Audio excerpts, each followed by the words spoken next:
కైకను తిట్టిపోయేటలు ఒకానొక వాడుకగా ప్రాకినది.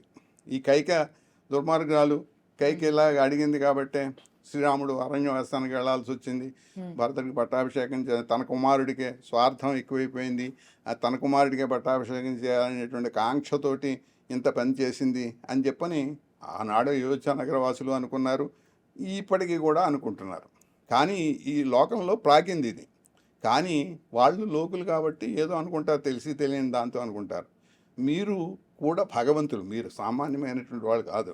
ఎందుకంటే భరతుడు కూడా శ్రీ మహావిష్ణువు 4 రకాలైనటువంటి రూపాల్లో అవతరించారు కాబట్టి మహావిష్ణువు. అందుకోసమే రామలక్ష్మణ భరత శత్రుఘ్నులు కూడా 4 అంశములు మాత్రమే కానీ వేరే వేరే అంశాలు కాదని కూడా చాలా పురాణాల్లో మనకు స్పష్టంగా ఉంది.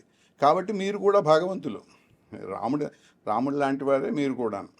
మిమ్మల్ని అనరాదు, నేను అనకూడదు భరత గారు కాబట్టి మిమ్మల్ని ఏం అనకూడదు, పైగా భగవంతుడు కాబట్టి కూడా మిమ్మల్ని ఏం అనకూడదు.